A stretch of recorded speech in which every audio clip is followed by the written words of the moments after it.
달빛 아래 사연 한수 채널 구독자 여러분, 오늘도 시청해주셔서 감사합니다. 행복하고 즐거운 시간 되시길 바라며 오늘의 사연 시작하겠습니다. 나리타 국제공항 방콕행 게이트 앞 오후 2시 40분. 거대한 환승 대기실은 마치 UN 총회장을 연상시킬 정도로 다양한 국적의 사람들로 붐비고 있었습니다. 천장 높은 공간 곳곳에서 각국의 언어들이 복잡하게 얽혀 들려왔어요. 중국어로 큰 소리로 통화하는 비즈니스맨의 목소리가 특히 두드러졌고, 영어로 지도를 펼쳐놓고 여행 계획을 세우는 젊은 배낭여행객들의 웃음소리가 그 사이사이를 메웠습니다. 일본어로 면세점 쇼핑 전리품을 자랑하는 관광객들의 흥겨운 대화와 아이들의 보채는 울음소리, 그리고 플라스틱 캐리어 바퀴들이 매끄러운 타일 바닥을 굴러가며 내는 끊임없는 소음까지. 여기에 공항 안내방송이 한국어, 영어, 일본어, 중국어로 반복되며 흘러나오는 소리가 더해져 거대한 소음의 교향곡을 만들어내고 있었죠. 대형 에어컨 시설에서 뿜어져 나오는 차가운 바람이 목덜미와 손목을 시원하게 스쳐 지나갔지만 수백 명의 사람들이 한데 모여 만들어내는 체온과 습기 때문에 공기는 여전히 무겁고 답답했습니다. 형광등과 자연광이 섞인 하얀 조명이 대리석 바닥에 반사되어 눈이 부셨고, 사람들은 각자 다른 목적지를 향한 설렘과 장시간 여행으로 인한 피로를 동시에 안고 기다리고 있었어요. 그런 소란스럽고 혼잡한 분위기와는 완전히 대조적으로 대기실 한쪽 모서리에는 유독 고요하고 평온한 공간이 있었습니다. 커다란 창문 옆 좌석에 혼자 앉아있는 여성 때문이었죠. 그녀는 회색 민간 코트를 단정하게 입고 있었는데, 코트의 색깔과 질감이 주변 분위기와 자연스럽게 어우러져 더욱 눈에 띄지 않게 만들어주고 있었습니다. 검은 가죽으로 제본된 수첩을 무릎 위에 조심스럽게 올려놓은 채 마치 시간이 멈춘 듯 천천히 페이지를 넘기고 있었어요. 설지현. 올해로 52세가 된 그녀는 대한민국 특수전사령부 역사상 여군 최초로 투스타 사단장 자리에 오른 인물이었습니다.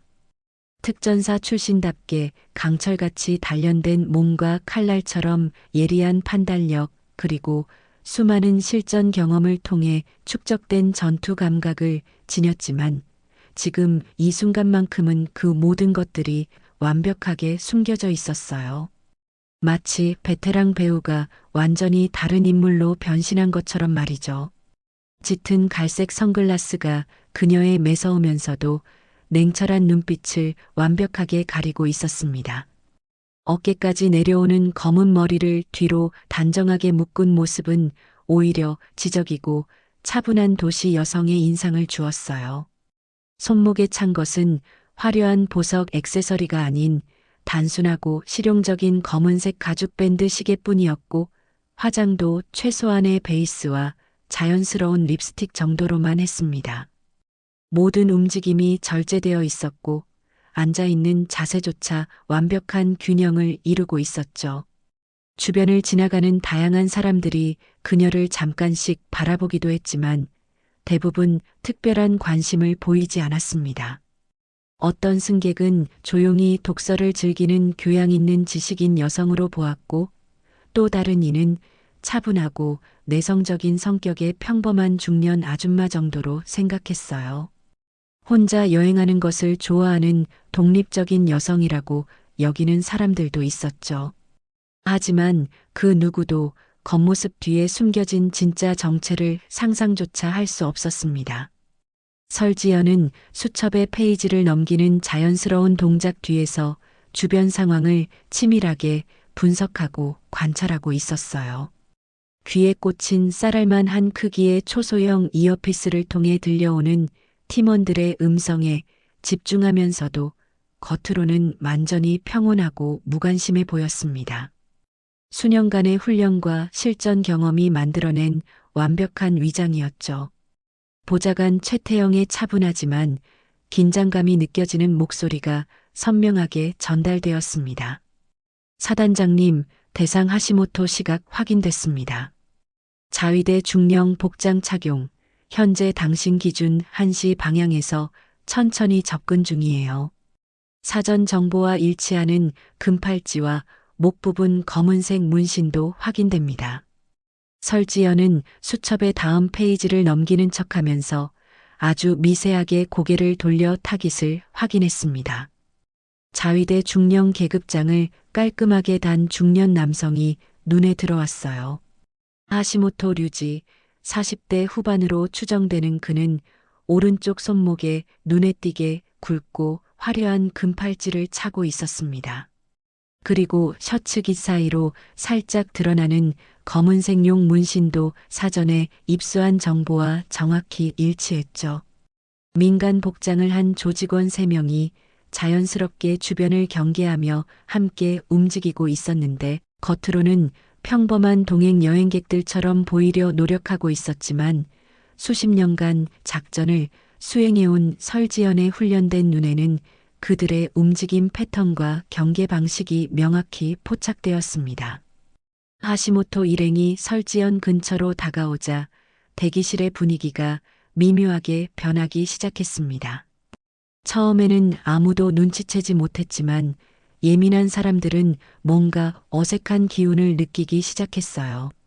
하시모토와 그의 조직원들이 내뿜는 묘한 긴장감과 공격성이 주변 공기를 천천히 오염시키고 있었죠. 하시모토는 자위대 중령 복장을 하고 있었지만 그의 행동거지는 정규군과는 거리가 멀었습니다. 걸음걸이에 건들거리는 듯한 여유가 있었고 주변을 바라보는 시선에는 오만함이 가득했어요. 금팔찌가 형광등 불빛에 반짝이며 그의 움직임을 따라 흔들렸고 목 부분 문신이 셔츠 깃 사이로 더욱 선명하게 드러났습니다. 저기 혼자 있는 여자 봐. 조직원 중 하나가 일본어로 중얼거렸어요. 목소리에는 뭔가 불쾌한 뉘앙스가 섞여 있었습니다. 한국 사람 같은데? 요즘엔 여자들도 혼자 여행 많이 하네. 하시모토가 가볍게 웃으며 대답했습니다. 위험한 세상인데 말이지. 혼자 다니면 무슨 일 당할지 모르는데. 그의 말투에는 은근한 위협이 담겨 있었어요. 설지연은 여전히 수첩에만 집중하는 듯 보였습니다. 페이지를 넘기는 손의 움직임도 변하지 않았고 앉아있는 자세도 처음과 똑같았어요. 하지만 이어피스를 통해 아주 작은 목소리로 상황을 전달했습니다. 타깃들 접근 완료. 도발 시작된 것 같습니다. 계획대로 진행하죠. 보좌관 최태영의 목소리가 즉시 돌아왔어요. 알겠습니다. 팀원들 모두 위치 확인됐습니다. 사단장님 신호 대기 중이에요. 하시모토 일행은 설지연 주변의 빈 좌석들에 하나둘씩 자리를 잡기 시작했습니다. 마치 우연히 그곳에 앉게 된 것처럼 자연스럽게 행동했지만 설지연을 중심으로 반원형을 그리며 앉는 것은 분명 의도적이었어요. 다른 승객들도 이상한 분위기를 감지하기 시작했습니다. 한국에서 왔어요? 하시모토가 설지연에게 직접 말을 걸었습니다. 일본어였지만 천천히 또박또박 발음해서 외국인도 알아들을 수 있게 했어요. 말이 없네. 무섭나? 설지연은 마치 듣지 못한 것처럼 아무 반응을 보이지 않았습니다. 수첩의 다음 페이지를 조용히 넘길 뿐이었어요. 하지만 그녀의 침묵은 하시모토 일행을 더욱 자극했습니다.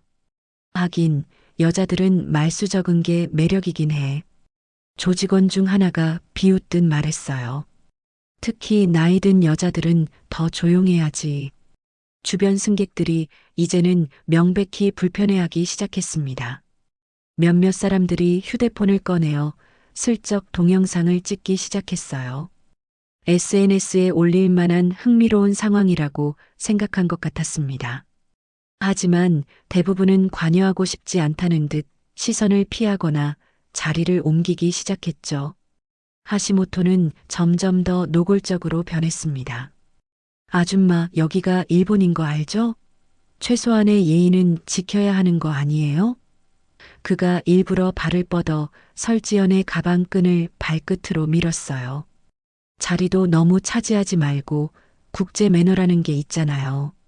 설지연의 가방이 바닥에서 살짝 밀려났지만 그녀는 여전히 미동도 하지 않았습니다. 마치 아무 일도 일어나지 않은 것처럼 수첩의 글자들을 따라가고 있었어요. 하지만 그녀의 귓속에서는 팀원들의 긴장된 목소리가 들려오고 있었습니다. 사단장님, 상황이 예상보다 빨리 진행되고 있습니다. 주변 민간인들이 촬영을 시작했어요. 알겠습니다. 조금 더 기다리죠.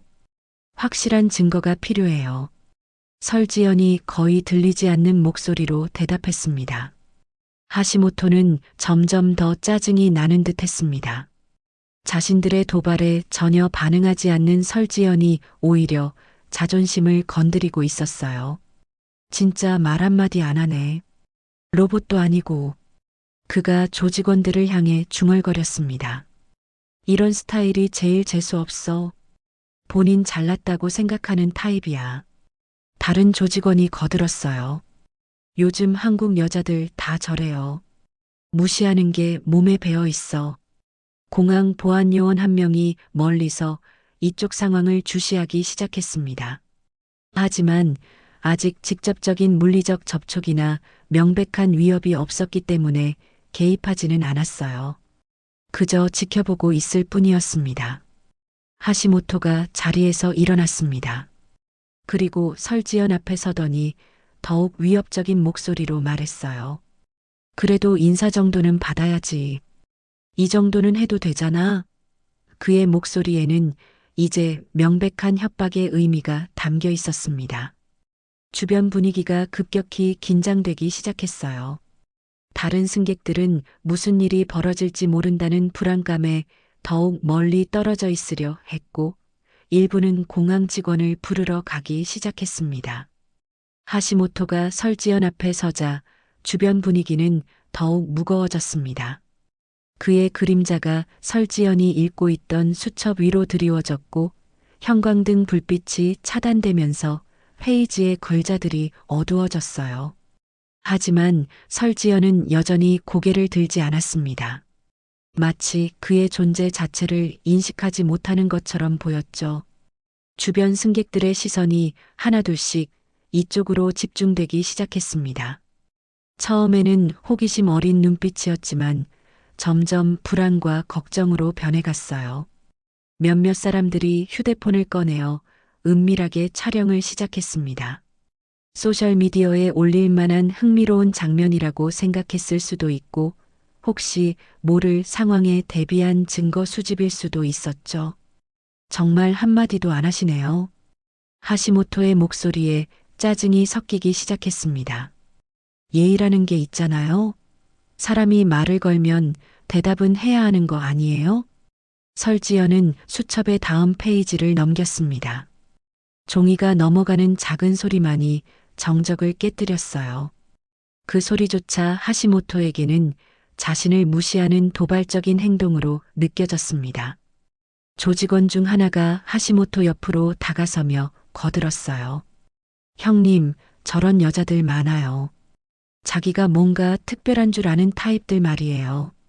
그의 말투는 점점 더 공격적으로 변하고 있었습니다. 한국 여자들 특징이야. 다른 조직원이 비웃으며 말했어요. 무시하는 게 몸에 배어 있어. 특히 나이 들수록 더 심해져. 하시모토가 설지연에게 한 걸음 더 다가섰습니다. 이제 그의 무릎이 설지연의 무릎과 거의 닿을 정도의 거리였어요. 아줌마 들리잖아요. 못 듣는 것도 아니고 한국어로 해드릴까요? 공항 내 보안 요원들이 이 상황을 주시하기 시작했습니다. 멀리서 두세 명의 직원들이 이쪽을 바라보며 서로 무언가를 의논하고 있었어요. 하지만 아직 직접적인 폭력이나 명백한 위협 행위가 없었기 때문에 개입 시점을 저울질하고 있는 것 같았습니다. 설지연은 이어피스를 통해 팀원들의 상황을 파악하고 있었어요. 보좌관 최태영의 목소리가 조심스럽게 들려왔습니다. 사단장님, 주변 민간인들이 계속 촬영하고 있습니다. 공항 보안 요원들도 관심을 보이기 시작했어요. 타이밍을 조절해야 할 것 같습니다. 설지연은 아주 작은 목소리로 대답했습니다. 조금 더 기다리죠. 결정적인 순간이 필요해요. 하시모토의 인내심이 바닥나기 시작했습니다. 자신이 이렇게 무시당하는 상황이 견딜 수 없었어요. 더군다나 주변에서 사람들이 지켜보고 있는 상황에서 체면이 말이 아니었습니다.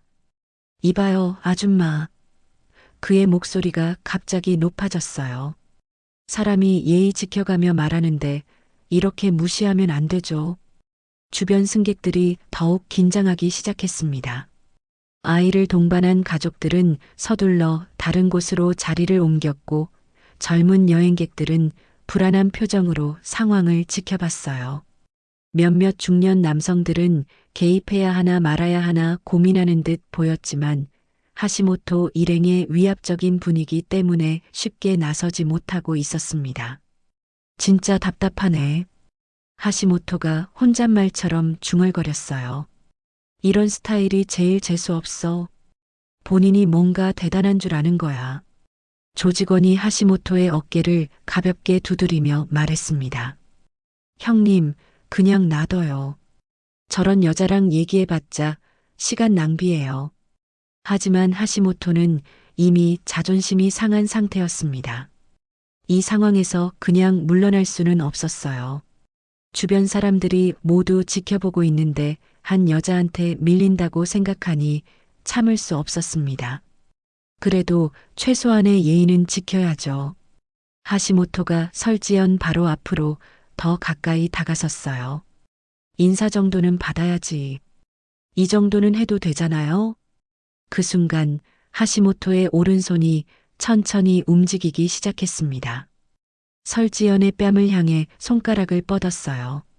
처음에는 단순히 관심을 끌기 위한 제스처처럼 보였지만 점점 더 구체적인 의도를 가진 행동으로 변해갔습니다. 긴장 푸세요. 하시모토의 목소리에 비웃음이 섞였어요. 우리 같은 사람한테는 말만 잘하면 되는데 왜 이렇게 어렵게 생각해요? 공항 내부의 소음이 갑자기 작아진 것 같았습니다. 마치 이 순간만을 위해 시간이 느려진 것처럼 느껴졌어요. 하시모토의 손끝이 설지연의 뺨에 점점 가까워지고 있었습니다. 주변에서 촬영하던 사람들도 긴장된 표정으로 화면을 바라봤어요. 뭔가 결정적인 순간이 다가오고 있다는 것을 본능적으로 감지한 것 같았습니다. 하시모토의 손끝이 설지연의 뺨을 향해 천천히 다가갔습니다. 주변의 모든 소음이 마치 멀리서 들려오는 것처럼 흐릿해졌어요. 공항 안내방송도 사람들의 대화 소리도 캐리어 바퀴 굴러가는 소리도 모두 배경으로 밀려났습니다. 오직 하시모토의 거친 숨소리와 그의 금팔찌가 움직일 때마다 나는 작은 금속음만이 또렷하게 들려왔죠. 툭! 하시모토의 검지손가락이 설지연의 왼쪽 뺨을 가볍게 건드렸습니다. 한 번, 두 번, 마치 잠든 사람을 깨우듯 툭툭 두드리는 동작이었어요. 그의 손가락 끝에는 거칠게 굳은 살이 박여 있었고 담배 냄새와 함께 묘한 비린내가 났습니다. 긴장 푸세요, 아줌마. 하시모토의 목소리에는 승리감이 배어 있었어요. 우리 같은 사람한테는 말만 잘하면 되는데 왜 이렇게 어렵게 생각하고 있어요? 그 순간 설지연이 움직였습니다. 아니, 정확히는 멈췄다고 해야 했어요. 수첩의 페이지를 넘기던 손이 완전히 정지했고 심지어 숨소리조차 들리지 않았습니다. 마치 시간이 그녀 주변에서만 완전히 멈춘 것 같았죠. 천천히, 아주 천천히 설지연이 고개를 들기 시작했습니다. 선글라스 너머로 그녀의 눈동자가 하시모토를 향해 움직였어요. 그 순간 하시모토의 얼굴에서 여유로운 미소가 사라졌습니다. 뭔가 잘못되었다는 본능적인 경고가 그의 뇌리를 스쳤어요. 설지연의 눈빛이었습니다. 선글라스 렌즈 사이로 보이는 그 눈동자는 지금까지 그가 만나본 어떤 눈빛과도 달랐어요. 차갑고 날카롭고 그리고 무엇보다 완전히 감정이 배제된 눈빛이었습니다.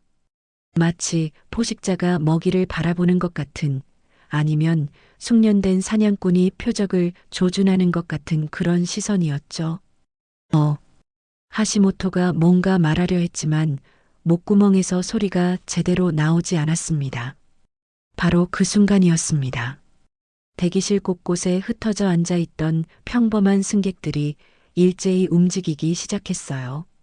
마치 미리 짜여진 각본처럼 완벽한 타이밍에 맞춰서 말이죠. 하시모토 뒤쪽에서 신문을 읽고 있던 중년 남성이 일어났고, 왼쪽에서 커피를 마시고 있던 젊은 남자가 자리에서 벌떡 일어났습니다. 오른쪽에서는 배낭을 정리하고 있던 여성이 갑자기 움직이기 시작했고, 뒤쪽 멀리서 휴대폰을 보고 있던 남성도 조용히 접근하기 시작했어요.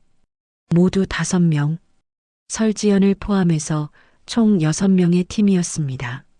하시모토와 그의 조직원들이 뭔가 이상하다는 것을 깨달았을 때는 이미 늦었어요.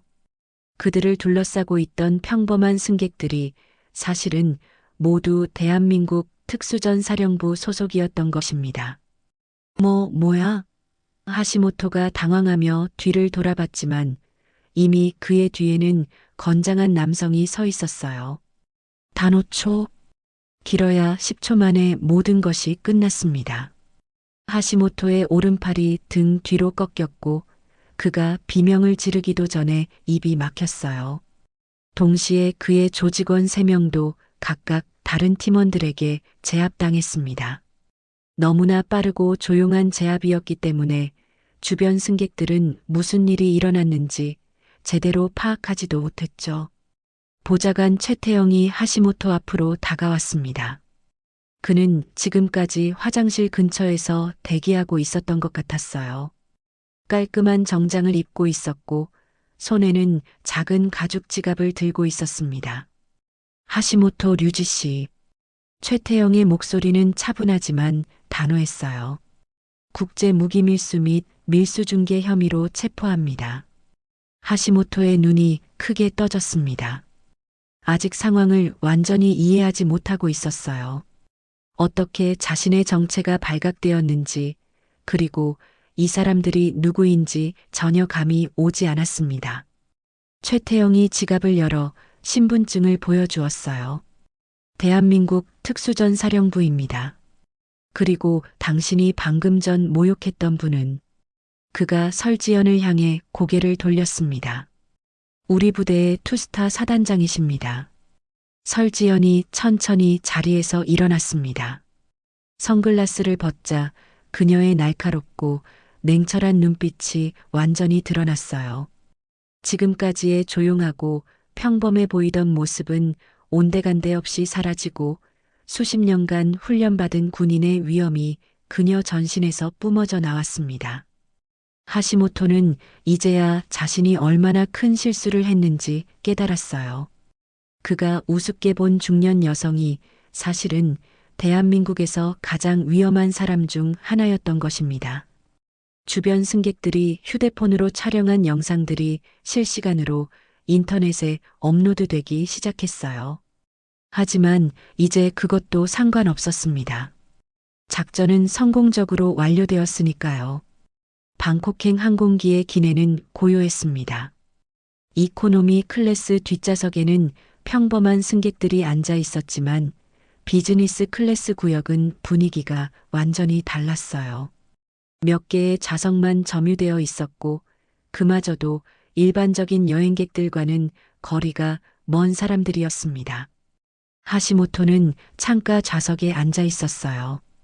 겉으로는 평범한 승객처럼 보였지만 그의 손목에는 눈에 잘 띄지 않는 특수 구속구가 채워져 있었습니다.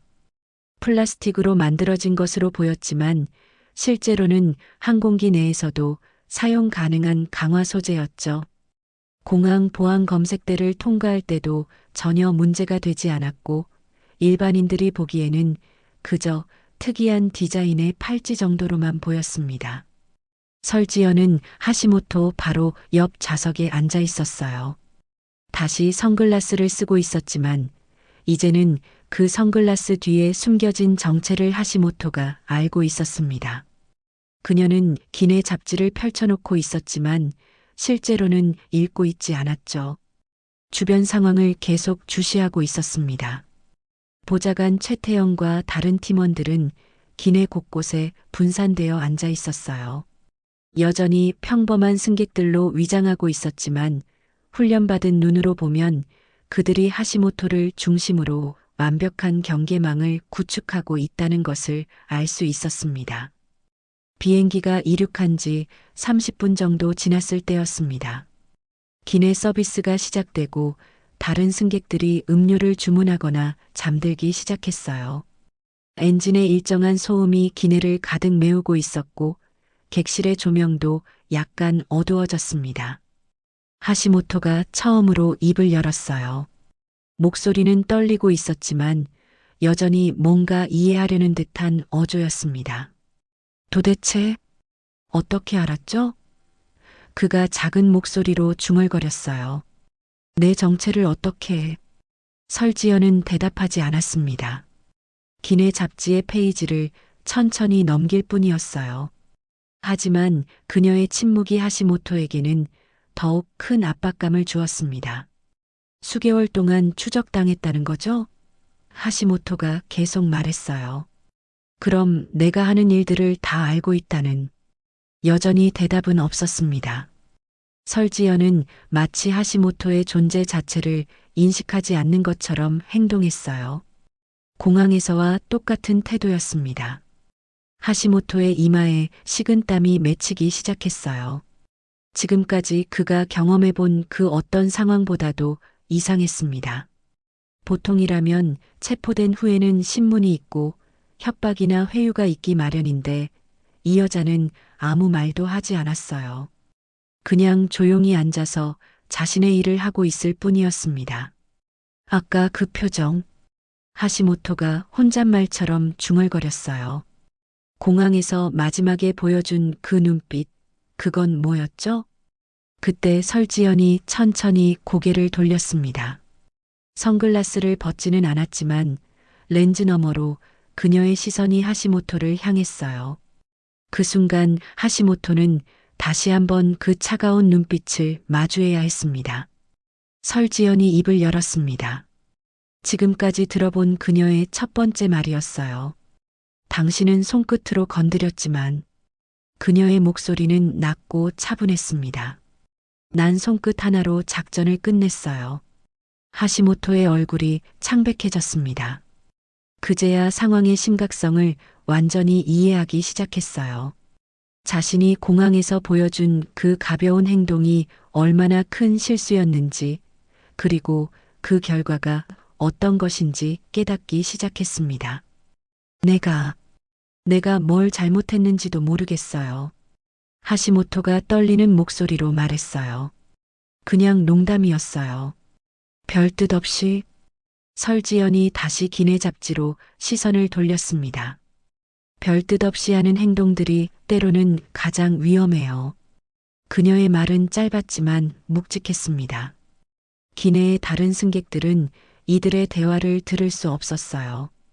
엔진 소음과 에어컨 소리가 그들의 작은 목소리를 완전히 가려주고 있었습니다.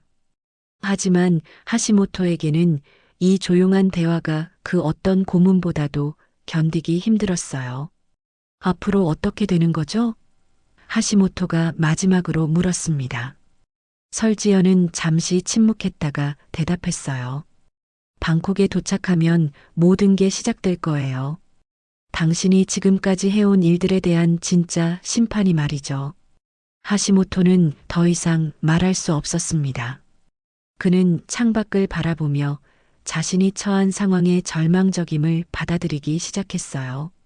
몇 시간 전만 해도 자신이 우위에 있다고 생각했던 그 순간들이 이제는 악몽처럼 느껴졌습니다. 설지연은 다시 한번 기내 잡지의 페이지를 넘겼어요. 그녀의 얼굴에는 여전히 아무런 감정도 드러나지 않았습니다. 마치 이 모든 일이 그저 일상적인 업무의 일부인 것처럼 말이죠. 비행기는 계속해서 방콕을 향해 날아가고 있었고 하시모토의 운명도 그와 함께 결정되어 가고 있었습니다. 방콕 시내 중심가에서 조금 떨어진 곳, 겉으로는 평범한 상업용 빌딩처럼 보이는 건물의 15층에 임시 작전센터가 설치되어 있었습니다. 커다란 창문을 통해 방콕의 화려한 야경이 보였지만 실내는 온통 컴퓨터 모니터와 각종 전자장비들로 가득했어요. 여러 개의 대형 스크린이 벽면을 차지하고 있었고 그 앞에서 분석관들이 바쁘게 키보드를 두드리고 있었습니다. 설지연은 중앙 테이블 앞에 서서 하시모토에게서 압수한 물품들을 살펴보고 있었어요. 작은 외장하드 하나, 암호화된 휴대폰 2대, 그리고 겉으로는 평범한 수첩처럼 보이지만 실제로는 특수 코팅이 된 기록장이었습니다. 모든 물품들이 철저하게 위장되어 있었지만 전문가들의 눈에는 그 진짜 용도가 금세 드러났죠. 외장하드 암호 해독 완료됐습니다. 기술 분석관이 보고했어요. 사단장님, 이건 정말 대단한 자료입니다. 가장 큰 스크린의 하시모토의 외장하드에서 복원된 파일들이 하나씩 나타나기 시작했습니다. 첫 번째는 중국 동북부 지역의 군수공장 내부 사진들이었어요. 최신형 소총들이 컨베이어 벨트에서 조립되고 있는 모습, 미사일 부품들이 포장되는 과정, 그리고 완성된 무기들이 민간 컨테이너로 옮겨지는 장면까지 상세하게 기록되어 있었습니다. 이 경로를 보세요. 분석관이 화면을 가리키며 설명했어요. 중국 선양 군수공장에서 출발해서 다른 항구를 거쳐 일본 요코하마로 들어갑니다. 그 다음에는 두 번째 스크린에 새로운 이미지들이 나타났습니다. 일본 야쿠자 조직원들이 컨테이너를 개봉하는 모습, 무기들을 다시 포장하는 과정, 그리고 가짜 농산물 상자들 사이에 숨겨진 총기들의 모습이었어요. 모든 과정이 치밀하게 계획되고 실행되고 있었습니다. 놀라운 건 이겁니다. 분석관이 세 번째 화면을 켰어요. 태국 방콕을 중간 경유지로 해서 아프리카 여러 국가로 최종 배송됩니다. 소말리아, 수단, 콩고 모두 내전 지역이에요. 설지연의 표정이 더욱 굳어졌습니다. 화면에는 아프리카 반군들이 중국제 무기들을 받아들고 환호하는 모습이 보였어요. 그들이 들고 있는 총기들은 분명히 몇 달 전 중국 공장에서 생산된 것들이었습니다. 수치인 계좌 정보도 모두 확보됐습니다. 재정 분석 담당자가 보고했어요.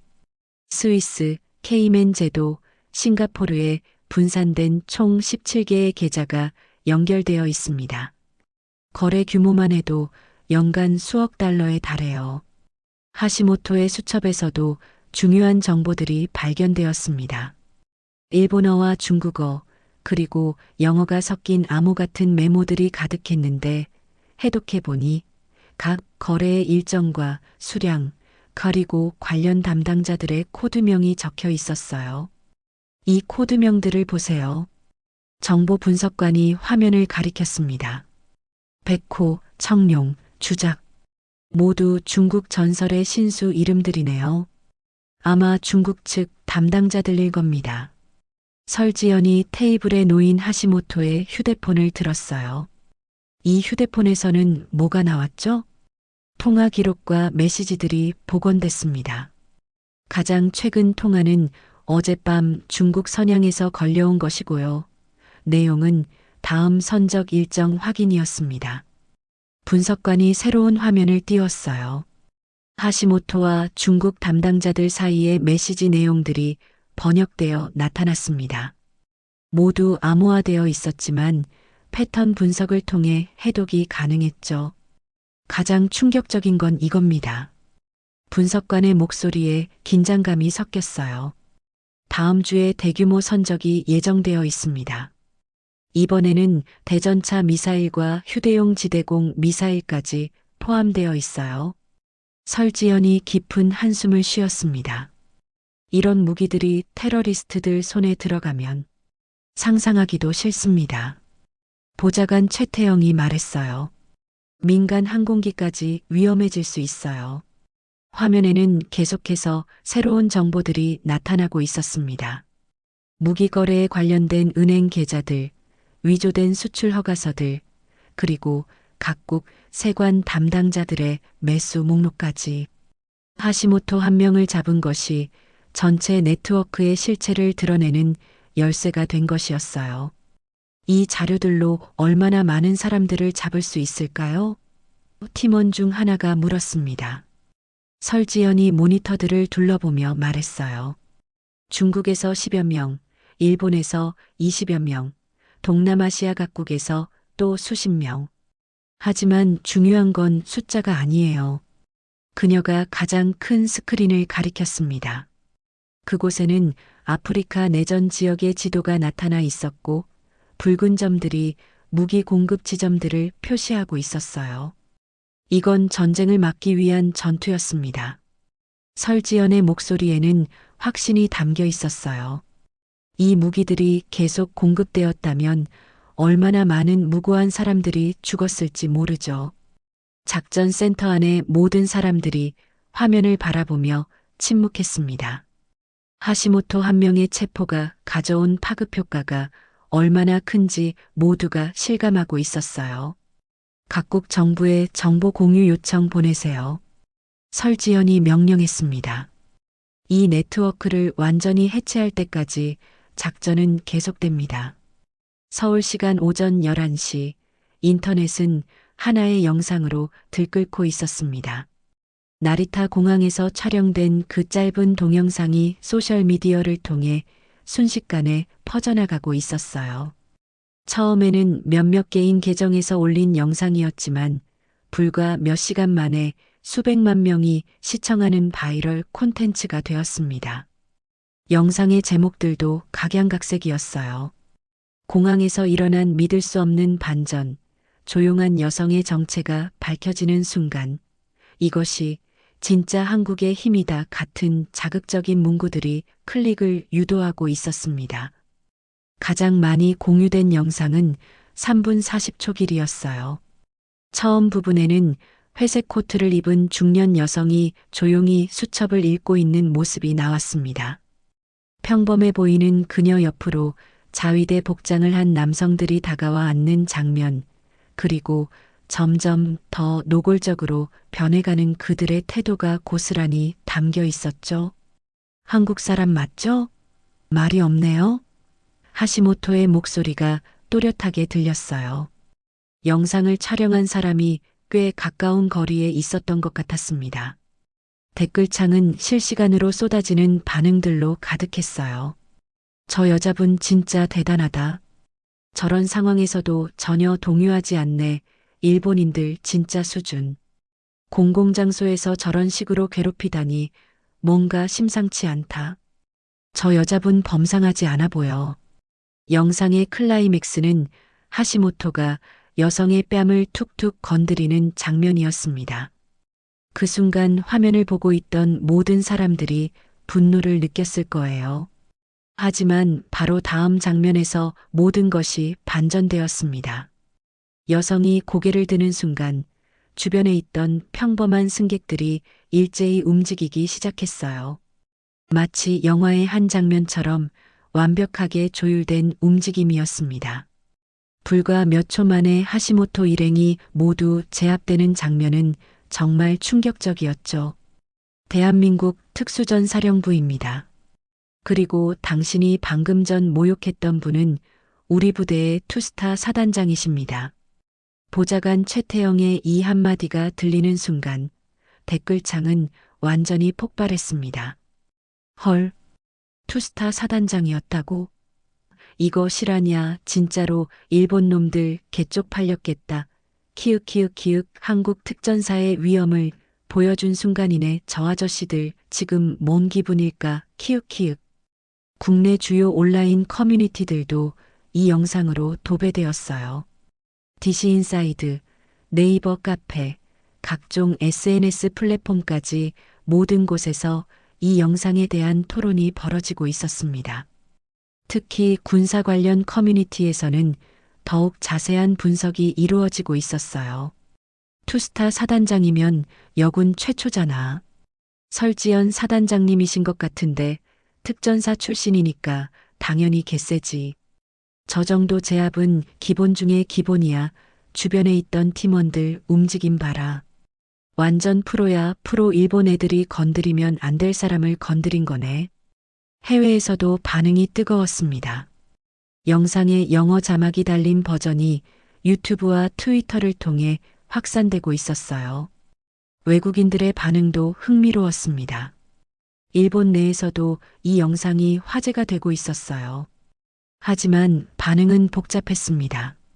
하시모토의 행동을 비판하는 목소리와 한국에 대한 반감을 드러내는 댓글들이 섞여 있었죠. 부끄럽다. 일본인으로서 죄송하다. 군복을 입은 사람이 이런 일을 하다니. 하지만 대부분의 일본 네티즌들도 하시모토의 행동이 잘못되었다는 것에는 동의하고 있었어요. 한국의 주요 뉴스 채널들도 이 영상을 보도하기 시작했습니다. 아침 뉴스부터 저녁 뉴스까지 모든 시간대에서 이 사건이 다뤄졌어요. 나리타 공항에서 발생한 이번 사건은 우리 군의 해외 작전 능력을 보여주는 상징적인 장면으로 평가되고 있습니다. 특히 설지연 사단장의 침착한 대응과 팀원들의 완벽한 협조는 한국 특수부대의 우수성을 입증했다는 분석입니다. 영상의 조회수는 계속해서 증가하고 있었어요. 국내에서만 500만 뷰를 넘어섰고 해외까지 합치면 2천만 뷰에 육박하고 있었습니다. 더욱 놀라운 것은 이 영상이 단순한 재미를 위한 콘텐츠를 넘어서 진지한 토론의 주제가 되고 있다는 점이었어요. 여성의 인권, 국제적 예의, 그리고 군인의 품격에 대한 깊이 있는 논의들이 각종 플랫폼에서 벌어지고 있었습니다. 대한민국 특전사, 조용히 응징하다. 이 제목으로 올라온 영상이 가장 많이 공유되었어요. 그리고 이 제목은 곧 이번 사건을 대표하는 키워드가 되었습니다.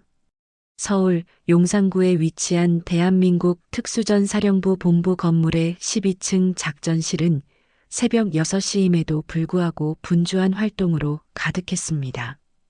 커다란 유리창을 통해 한강이 내려다 보였지만 실내의 모든 사람들은 각자의 업무에 집중하느라 바깥 풍경에는 관심이 없었어요. 여러 개의 대형 모니터가 벽면을 가득 채우고 있었고 그 앞에서 분석관들과 작전 기획자들이 밤새도록 작업한 흔적이 역력했습니다. 중앙회의 테이블에는 두꺼운 서류 뭉치들이 정리되어 있었어요. 모두 작전명 백설 2- 남미 루트 추적이라는 제목이 붙어 있었습니다.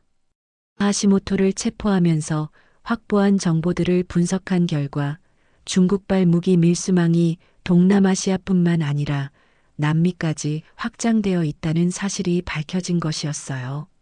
설지연은 작전실 한쪽 모서리에 있는 개인 사물함 앞에 서 있었습니다.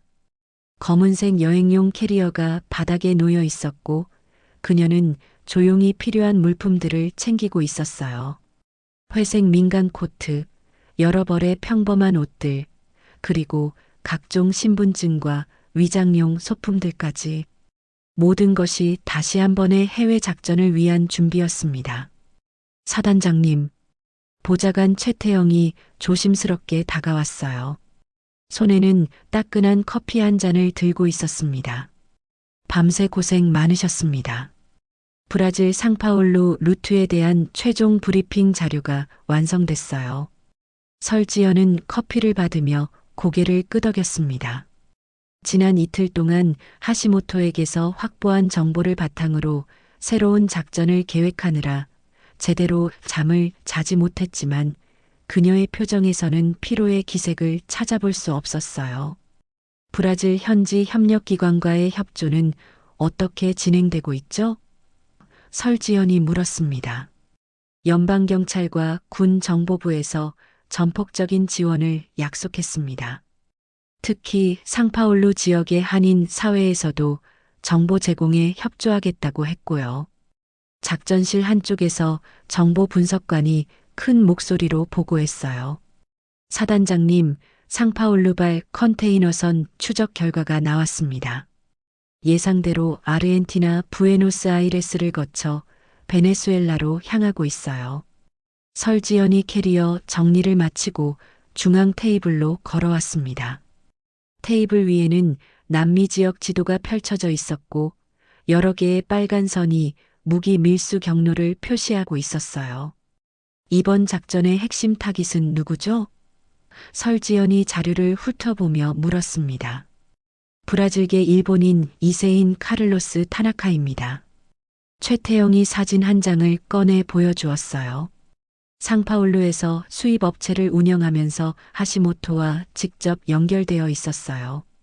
하시모토의 휴대폰에서 발견된 통화 기록에 따르면 지난달에도 대량 거래를 진행했습니다. 설지연이 사진을 자세히 살펴보았습니다. 50대 중반으로 보이는 남성이었는데 겉으로는 성공한 사업가처럼 보였지만 눈빛에서 뭔가 음험한 기운이 느껴졌어요. 현지 팀 구성은? 설지연이 다음 질문을 던졌습니다. 저와 김상사, 박중사, 이 중사가 동행합니다. 모두 남미 작전 경험이 있는 요원들로 선발했어요. 최태영이 대답했습니다.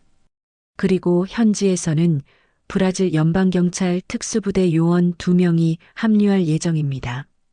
작전실 입구에서 누군가가 문을 두드렸어요. 작전 기획팀장이 들어오면서 급한 표정으로 말했습니다. 사단장님, 긴급 상황입니다. 카를로스 타나카가 갑자기 브라질을 떠날 움직임을 보이고 있어요. 오늘 오후 콜롬비아행 항공편을 예약했습니다. 설지연의 표정이 순간 굳어졌어요. 하시모토 체포 소식이 새어나간 것 같네요. 그런 것 같습니다. SNS에 공항 영상이 퍼지면서 관련자들이 경계심을 높이고 있는 것으로 보여요. 설지연이 시계를 확인했습니다. 오전 6시 20분. 인천공항에서 상파울루행 항공편이 오후 2시에 출발 예정이었어요. 출발 시간을 앞당겨야겠네요. 설지연이 결정적으로 말했습니다. 오전 10시 항공편으로 변경 가능한지 확인해 보세요. 이미 확인했습니다. 좌석은 확보되어 있어요. 최태영이 즉시 대답했습니다. 설지연이 캐리어 손잡이를 잡고 일어섰어요. 다른 팀원들도 각자의 짐을 챙기기 시작했습니다. 작전실 전체가 갑작스럽게 바빠졌죠. 이번에도 민간인으로 위장하시죠? 팀원 중 하나가 물었습니다. 설지연이 잠시 생각하더니 대답했어요. 그럼요. 가장 효과적인 방법이니까요. 작전실을 나서려는 설지연에게 누군가가 질문을 던졌습니다. 사단장님, 이번에도 말없이 작전을 수행하실 건가요? 하시모토처럼 도발하는 사람들이 또 나타날 수도 있잖아요. 설지연이 문 앞에서 잠시 멈춰 섰어요. 그녀는 천천히 뒤를 돌아보며 선글라스를 꺼내 썼습니다. 다시 한번 평범한 여행객으로 변신하는 순간이었죠. 필요하면 말하겠어요. 그녀의 입가에 미묘한 미소가 떠올랐습니다. 하지만 대부분의 경우에는 행동이 말보다 더 효과적이거든요.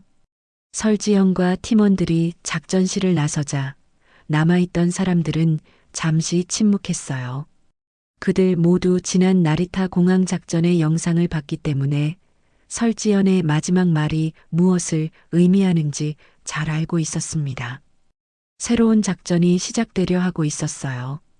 그리고 이번에도 설지연은 자신만의 방식으로 임무를 완수할 것이었습니다.